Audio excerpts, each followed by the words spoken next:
Welcome everyone to Career Explore Northwest Live. My name is Tina Swanek and I'm the Career Explore Northwest Live producer for KSPS PBS Public Television here in Spokane, Washington, and thank you for joining us today. Career Explore Northwest Live is an interactive Zoom event that connects young people with professionals to learn about careers and career paths.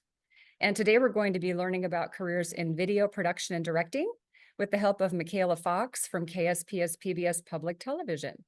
I'll go ahead and bring Michaela up on the screen here. KSPS PBS provides on-air, online, and multimedia programs that entertain, engage, and educate.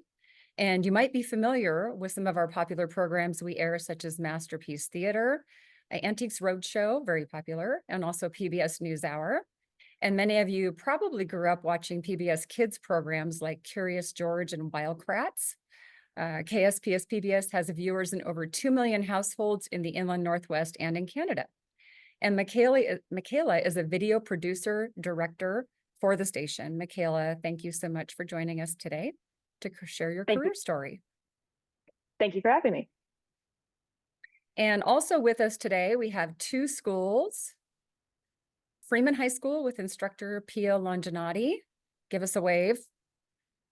And also Meade High School with instructor Marcy Steinbach. And thank you all for participating in today's event. Okay, before we get started, I just want to quickly share the agenda for today's event.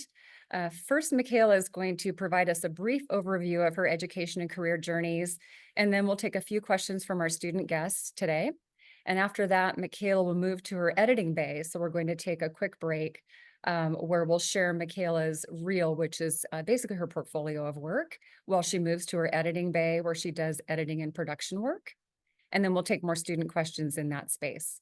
And we won't be taking any questions through chat today and instead engaging in this live discussion. Okay, so let's get started with our event. Again, welcome, Michaela. Will you please tell us a little bit about your career journey?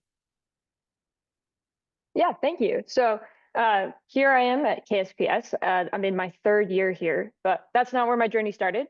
My journey started way back when I went to school at WSU, where I did a variety of things, worked for athletics, Cable 8 Productions, which is a student-run production company.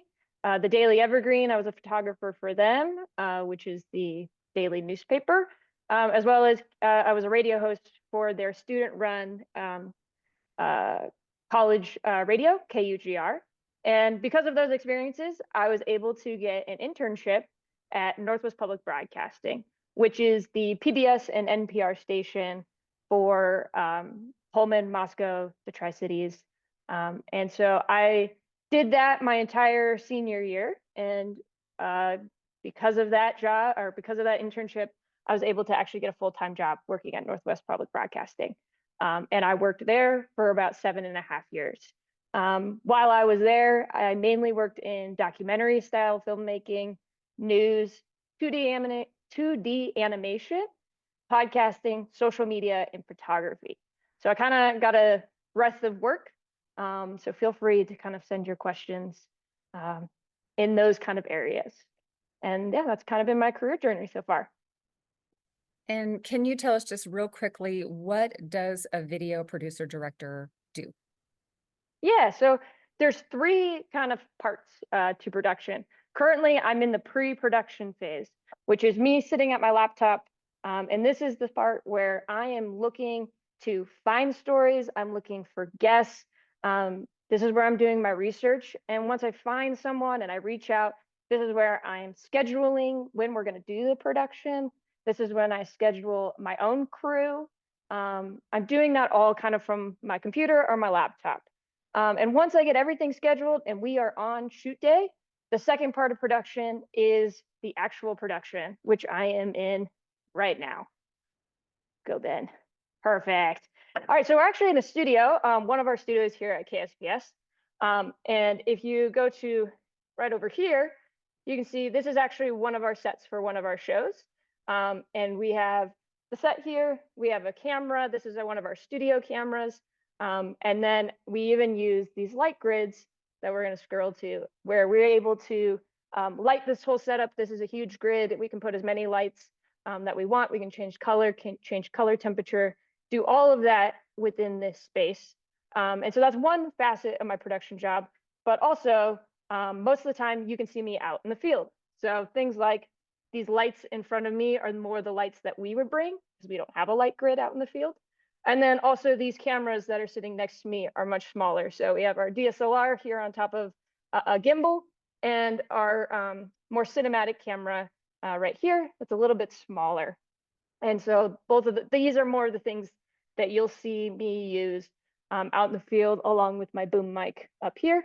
And so those are the kind of types of equipment that I would use when I'm actually in production. Great. Thank you, Michaela, for that overview. And now I'm going to unmute our schools and we'll take a few questions. We'll start with Freeman and then followed by Mead, and then we'll continue with that order throughout the event. So Freeman, what is your first question for Michaela? How does your job affect your lifestyle? Ooh, how does my job affect my lifestyle? Probably actually, it probably goes along with it. So one of the things that I really like about working at PBS is that it's community oriented. We're telling stories about our community. It's something that I really enjoy. So for me, it kind of affects my lifestyle because it's something I also believe in. I like being in the community. I've coached soccer in my communities. And so they kind of go hand in hand in that way. And then how does it affect? Well, sometimes your working schedule is not 9 to 5 when you work in production. Like for tonight, I'm shooting into the evening for one of my productions. And so that kind of disturbs my evening plans, right? So this is a bit of a flexible schedule where you do work nights, weekends. It's not a classic 9 to 5, which I enjoy, but you got to kind of think about that in your own world, in your own career, if that's something you'd like to do. If you want a regular 9 to 5, this is probably not that kind of job.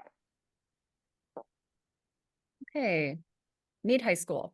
What's the hardest project that you done? The hardest project that I've done here at KSPS was a thing called World of Work. It was part of our education department, and it was highlighting different careers inside of a grocery store. And we actually did this in a Yokes, and the Yokes did not close down when we were doing this. So we were filming while people were grocery shopping, and we were using actual Yokes employees to interview them. And so it was a bit of a bigger production for me because we were also using child actors as well. And so for me, that was something I really hadn't done, doing actual script work. Again, a lot of my work is documentary. And so this one was a little bit different and a little bit more challenging for me to kind of work on and facilitate all of those different things. Facilitate the children, facilitate Yokes and their workers, and getting them comfortable on camera. And then we also were doing a multi-cam shoot, which means we were recording on multiple cameras at the same time. And a problem with that can be lighting. If one of your lights is in one person's shot, you got to figure out how to move it and not put it in someone else's shot. And so there was a lot of moving parts to that one. And so for here, that was probably been my hardest project so far. Can you tell about the most difficult or frequent challenges you face in your role? Yeah, so they're kind of different. So like when we talk about pre-production, that can be a struggle of sometimes you reach out to someone and they're like, heck yeah, I totally want to do this. And then all of a sudden they ghost you. And it's really hard to get them sometimes in contact back with you. And so that can be a challenge in pre-production. Also, I'm one of 6 people on our production staff. And usually I can't do a story all on my own, which means I need to have another producer or videographer come along with me. And that can be challenging when they have a whole list of their own jobs. So scheduling can kind of be hard in that pre-production phase.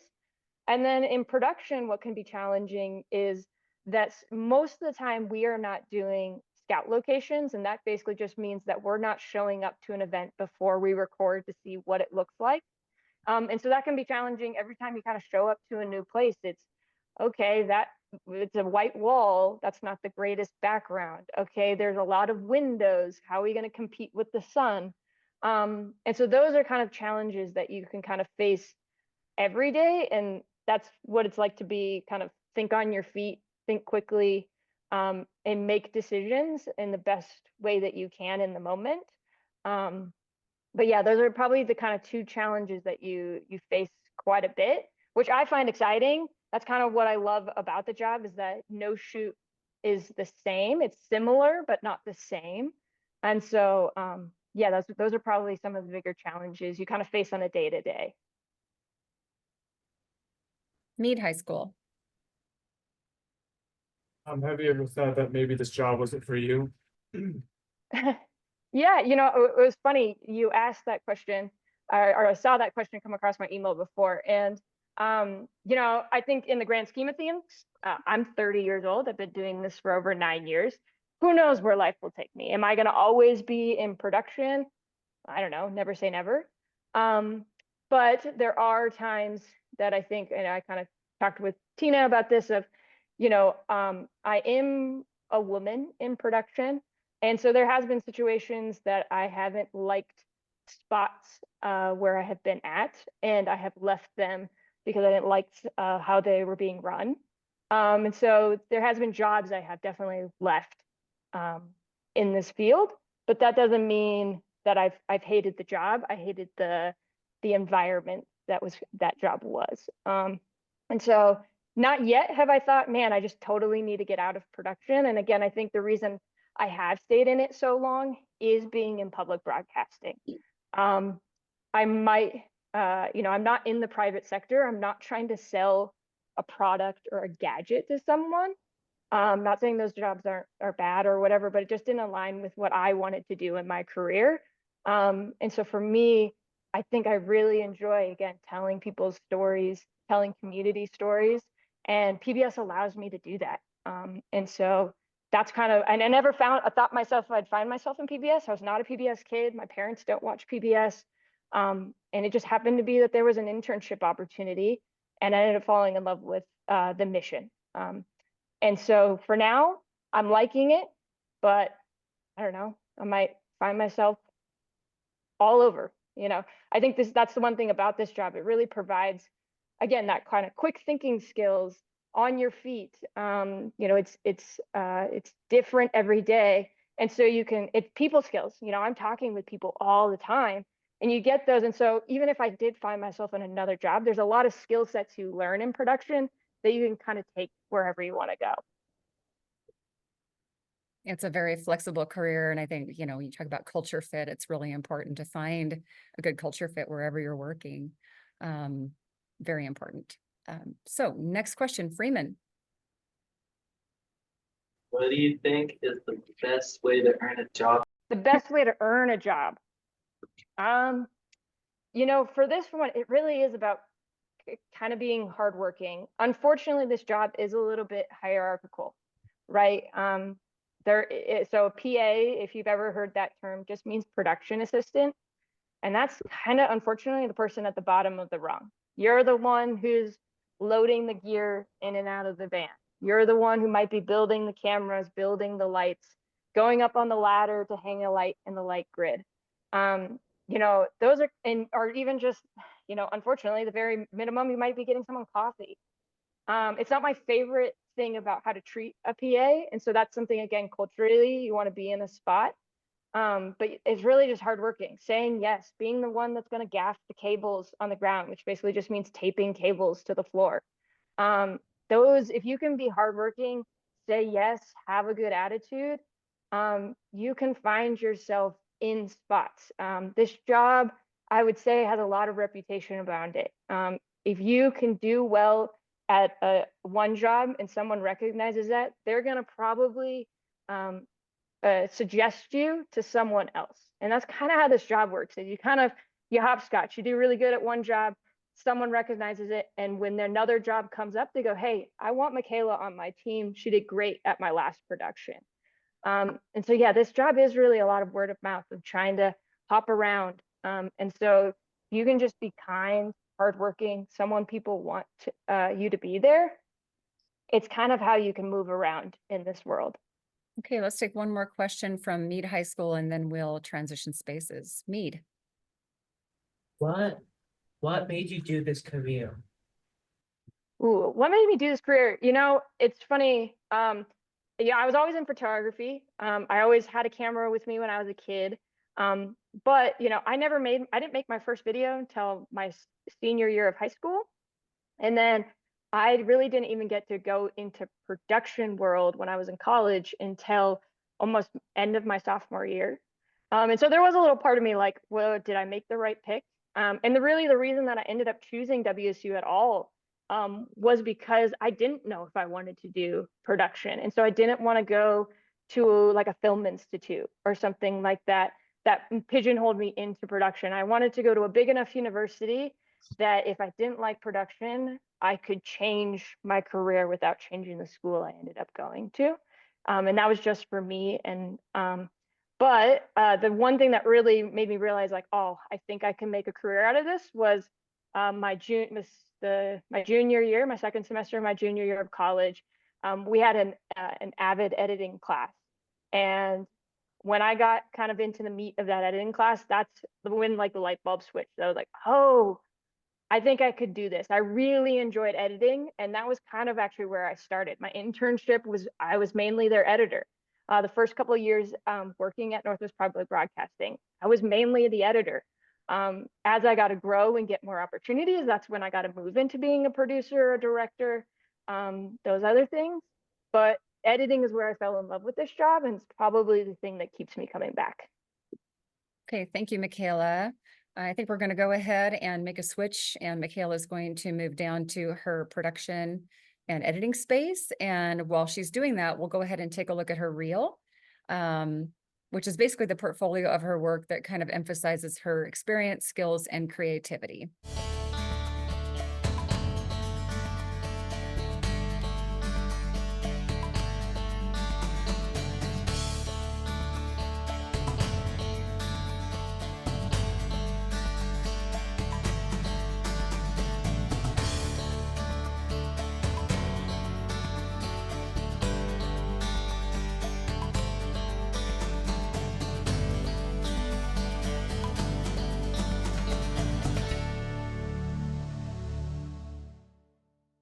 Hey cool cats, I'm Dr. Universe, here to answer your baffling science questions. Like this one, do bugs have hearts and brains? Several small brains, insects can make decisions much faster than if they only had one. Plus, these tiny control centers help insects see, taste, and smell. Whoa, check out this little lizard. He has 4 legs, claws, and a tail. Sometimes a lizard loses its tail and grows one back. It's pretty quiet out here between the planets and stars. Back on Earth, all kinds of sounds travel through air, water, and other objects. One way that germs enter the body is through the nose and mouth. The mouth and nose are interconnected. It's important to social distance because germs can spread from person to person. It's important to wash the hands between the fingers and under the nails, anywhere germs might be hiding. One day it occurred to me that my father was a better father in death than many fathers are in life. He left me an example of what a man is like.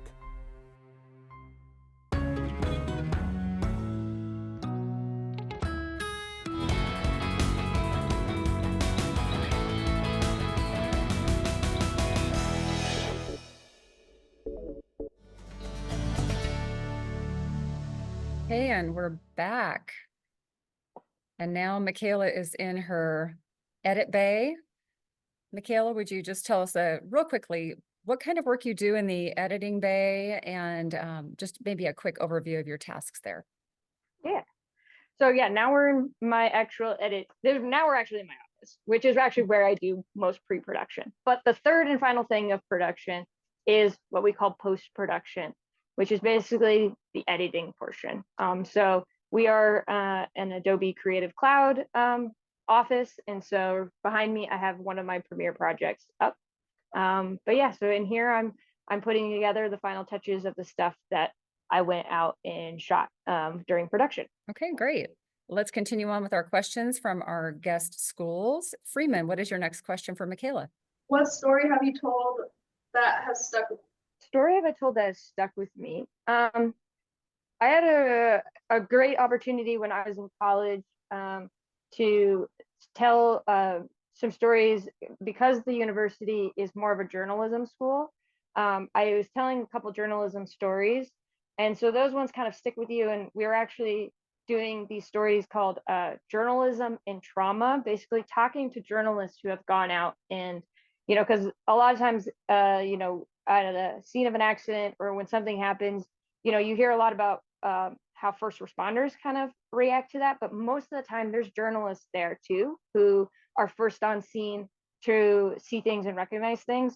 And so we ended up doing a couple stories, interviewing journalists. One journalist who was there shooting a helicopter crash that was their own helicopter. It was Como 4's own helicopter that crashed right outside of their studio. And this photographer had to film it so that they could put it on the news. And so talking about that and that was one story that stuck with me. And we also got to meet some journalists that were there on the ground when the big Oso mudslide happened.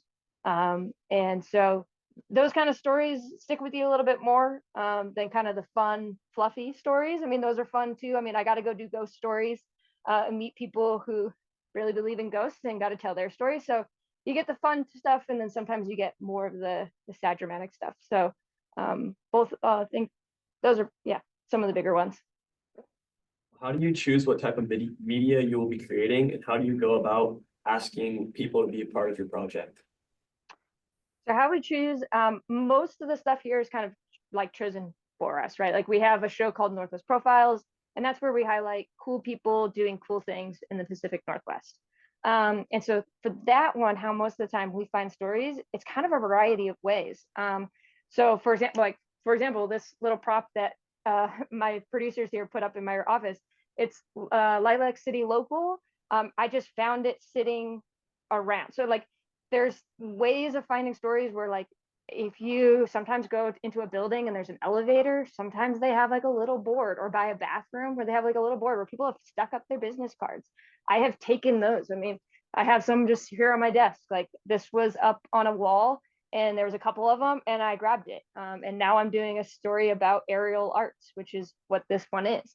And so you can find them that way. Social media is a really big one for me. I use Instagram a lot to find a lot of my stories. Hashtags Spokane, hashtag artists, hashtags painters, anything that can kind of find me a potential story, especially since some people don't have websites, but they do have social media. For me, that's been a big one that I've been able to use. And then other things like we have, like, for example, the story or the editor that's right now is our Inland Sessions, which is a music show. And we have someone who specifically goes out and finds bands that want to be on this local music show. And so it kind of just depends. Sometimes you're the one going out and getting stories, and sometimes you are told what the story is, and you're the one scheduling or doing the production for it and then doing the post. So it kind of just depends on what show we have here at KSPS. Freeman, next question. Do you have a mentor? If so, how have they helped you in your career?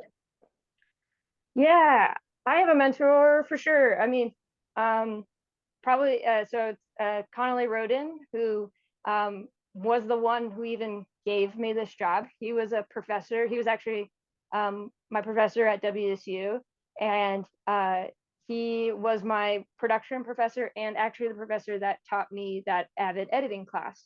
And about a couple of weeks before school was supposed to get out in January, or in my junior year, he was like, "Oh, by the way, I also work at this PBS station. We're looking for interns.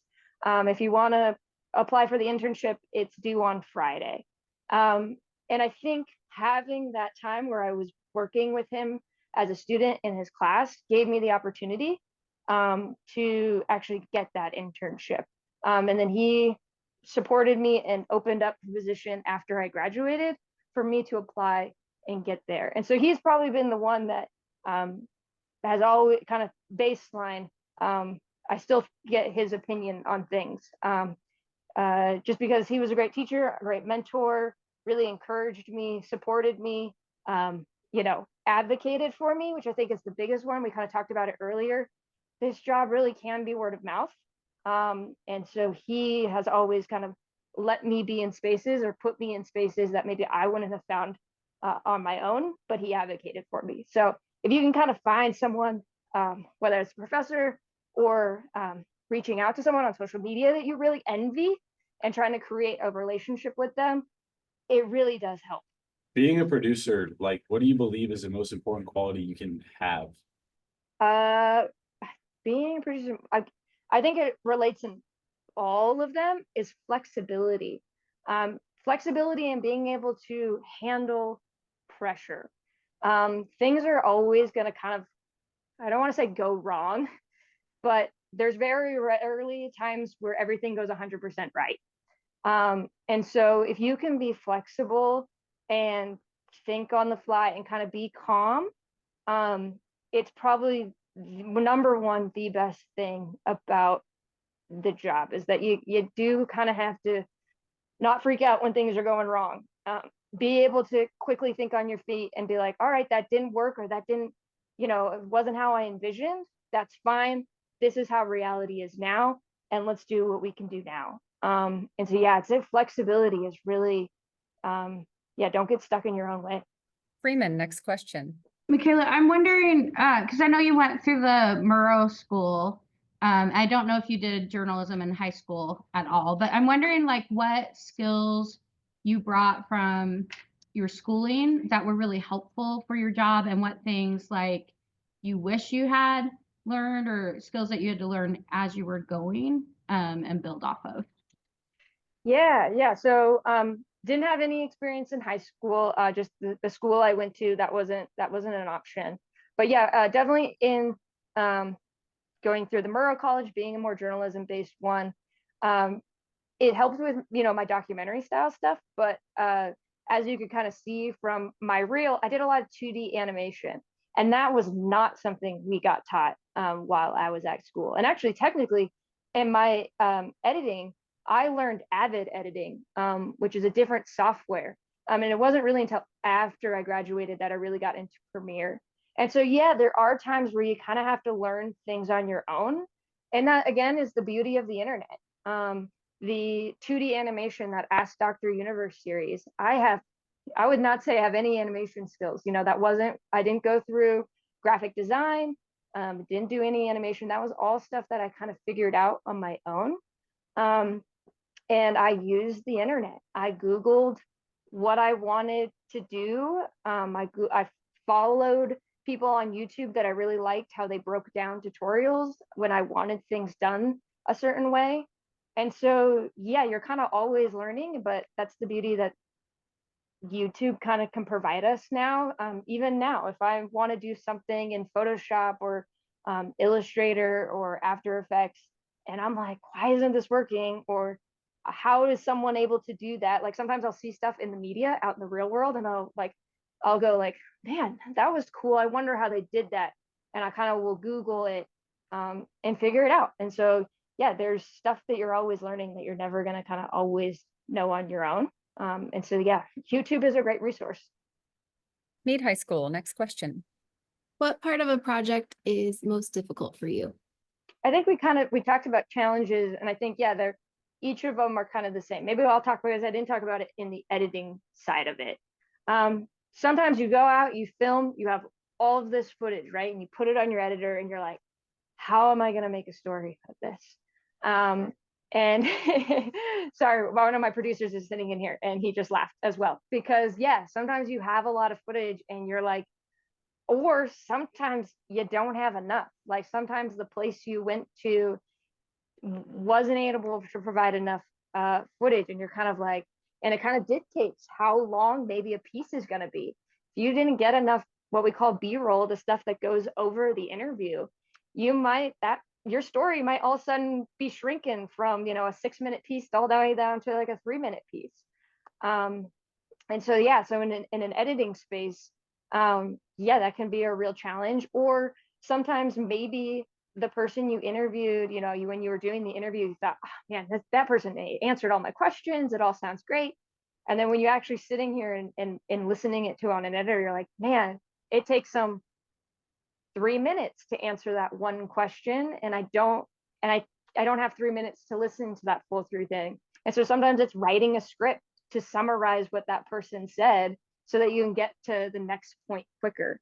And so those are challenges that come with being an editor, of trying to figure out how to tell a story and how to, and frankly, tell a story that your audience wants to listen to.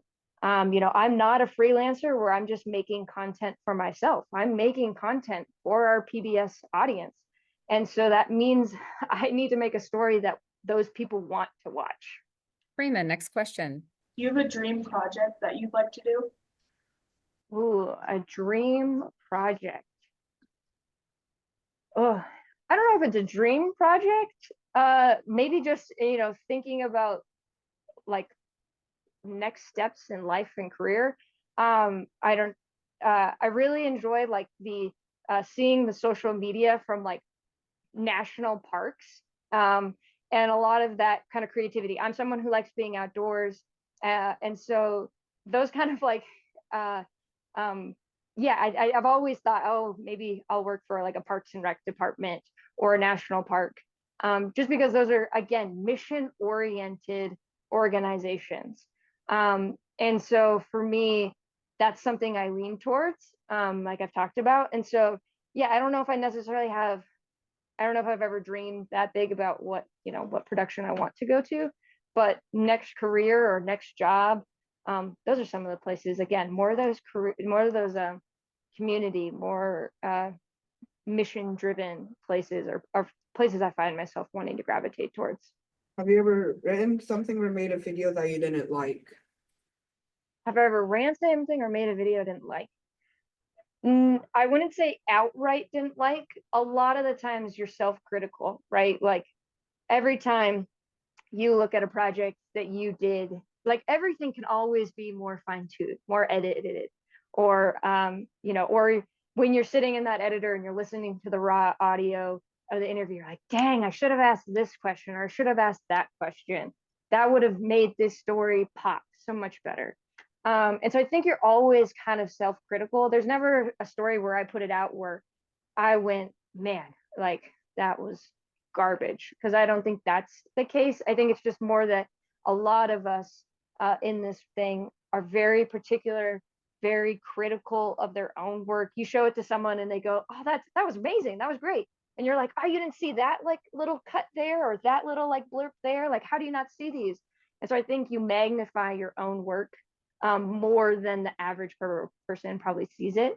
And so no, there hasn't been anything that I'm like, man. But yeah, when I see it, like our TV plays in the break room, what plays our station. And so some of the stuff I've worked on will come on, when I'm in the lunchroom, and I'll be watching and I'll be like, man, that's a 6.5 minute piece. That really could have been 5:30. Like that, like those kinds of things come through your brain, but never where you're like, oh man, I should have thrown that out completely.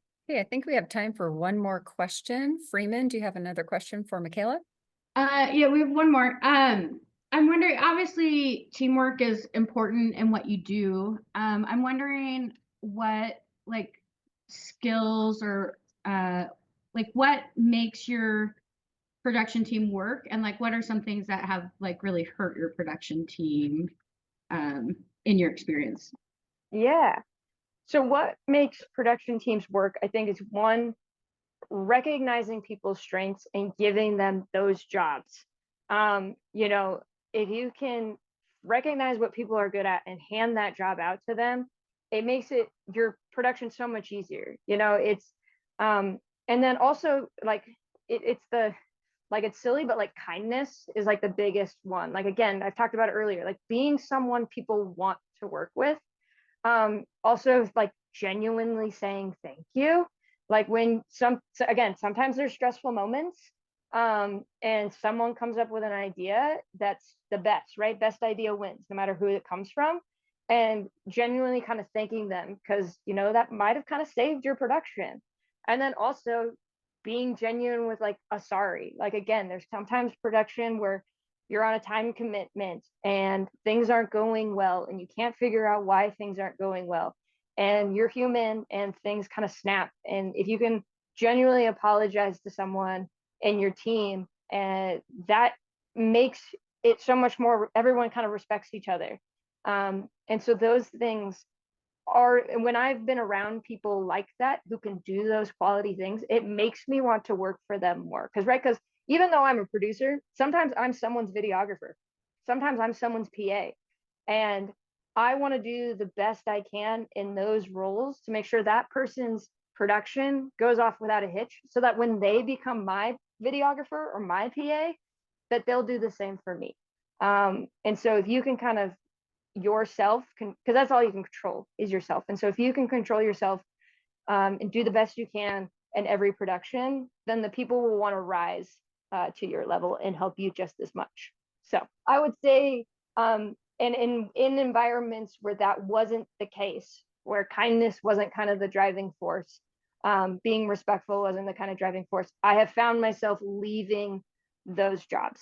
And so, yeah, and again, that's what kind of Tina said earlier. That's in any space. That's in any job you work, whether you guys decide to go into production, whether you decide to go into anything. If it's not being run like that, be the person that is like that.